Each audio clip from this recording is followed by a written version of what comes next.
Hello everyone, and welcome to a new video. In today's video, I'm going to be showing you guys some coding and sync options on the Fire Lite MS-5UD fire alarm control panel. So let's go ahead and get started. Alright, just a quick disclaimer before I begin today's video. Always consult your fire alarm company before making any changes with your fire alarm system in a building. This is just a demo system and this is just for demonstration. Alright, so to start off, I'm going to go ahead and open the panel. I'm going to open the key. I'm going to turn the key. All right, as you can tell, the system is normal, and we're going to hit towards the bottom right the mode button. All right, it's going to come up with four options. The one is read status, the number 2 is programming mode, number 3 is future use, and number 4 is remote download. We're going to hit programming mode. All right, it's then going to prompt you to enter a password, which I'm going to go ahead and do real quick. Not going to show that on camera. All right. And you're now going to notice that it's now going to put the system into trouble because obviously we're doing something with coding. So now for programming, we're going to hit NACs for coding. So now you can see that there are 4 NACs on this system. Now some people may ask, what does NACS mean? This means Notification Appliance Circuits. Now, what do I mean by Notification Appliance Circuits? I mean these fire alarm devices, horn strobes, speaker strobes, etc. Now again, this will only be horn strobes. Pool stations will not be connected to this, and I will cover pool stations hopefully in a different video. Alright, there are 4 NACs, 1, 2, 3, 4. Now they all do different things. Now I'm actually going to show you my notebook. So again, it's just a demo system, so this is how I have it wired. NAC 1 is controlling a strobe circuit. NAC 2 is controlling a horn circuit. NAC 3 is controlling a horn circuit. And NAC 4 is controlling a strobe circuit.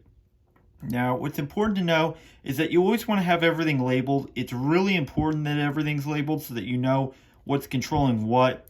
So NAC 2 and NAC 1 are going to be controlling the left fire alarm box on my system. And NAC 3 and NAC 4 are going to be the right fire alarm box on my system. Now, this may not make sense to you because, again, this is just a demo system. In a building, this would be done a lot differently. And in certain cases, you can only do things 2-wire. Sometimes you can do things 4-wire. It really depends. I can tell you for a fact that this device right here can only do 2-wire. There is a way to make it 4-wire, but I do not have the proper thing to do that. But again, you want to have everything labeled, and this is something that your fire alarm company will do to ensure that you know everything and that everything is mapped out correctly. Now again, there are several NACs on this fire alarm control panel in particular, and again, they all do different things. So suppose I want to mess with NAC 2, which is my horn circuit. So I'm going to hit 2 on the fire alarm control panel. As you can tell, it is enabled, and you can change this. So if you hit 1, it'll disable it. If you want to do work on it or something, always turn off the power before doing any work. Again, this is low voltage mostly, but when the connections are coming in from the breaker panel, that is high voltage, but again, you want to be very careful. I'm going to have this enabled because again, there's no reason to have it disabled. Now you're going to notice that the coding is on steady. So if I want to change the coding, I'm going to hit number 2. Now it gives you a few options. There's steady, which is pretty much a continuous tone. March time is beep, beep, beep, and it pretty much doesn't stop. It continues like that. In California, it's just a steady tone, and then it stops, and the steady tone, and then it stops, if you kind of get that. Temporal is kind of the same kind of thing as march time. However, it's beep, beep, beep, stop, beep, beep, beep, kind of that kind of way. There are also 2 other options. There is 2-stage 3-minute or 2-stage 5-minute. I've never used those before, but again, those are options. Now, if you further go down the menu, and if you use these buttons to scroll down, you will see that there are other options. Now, there is coding for system sensor, wheel lock, Gentex. There is also Faraday and AMSICO. So these will code all your fire alarm devices. So say I want to code my Siemens UMHU MCSs, I can do that by using the Faraday sync. And Faraday is pretty much the same brand as Siemens. Again, it's just a different name, but it's pretty much the same thing, okay? Now, also AMSICO, if you want to sync AMSICO. I don't have a lot of AMSICO devices in particular, but again, there might be a system where there is AMSICO and you want to sync them. Gentex, particularly you can sync the Commander 3s. I've been able to do that. Some of the older devices like the SHG will not be able to sync, and the reason that is because this panel did come out before those were this panel came out after those were already made. So obviously, you know, this is kind of a newer panel, so it's not going to be able to do that kind of coding sometimes in certain cases. There's also system sensor sync, which when you're syncing system sensor, you can sync devices like these, system sensors. I'm not entirely sure if you can sync the Spectral or Classics, but again, it really will depend.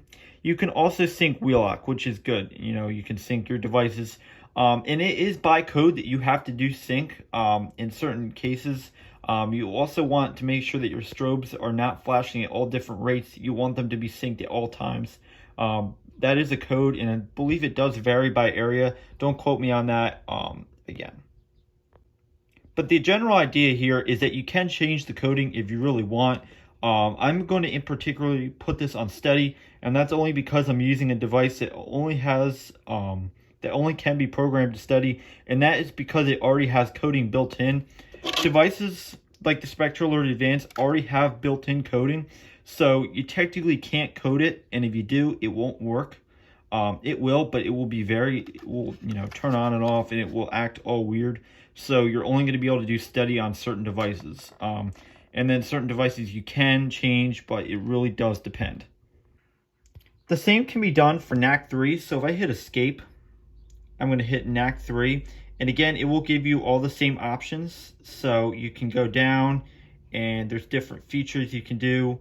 And I will mention that if you hit this button down as well, it also gives you more options. Like you can have it silence, you can have auto silence, and then you can have silence inhibited.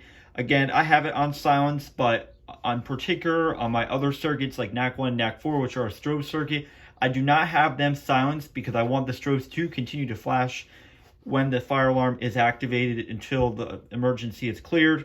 But again, that really depends, and it will depend on your area. In certain areas, they require that. I know in particular in my area, they do require that you have audible silence, but again, that really depends, and you're going to have to talk to your fire alarm contractor if you want to make changes like that.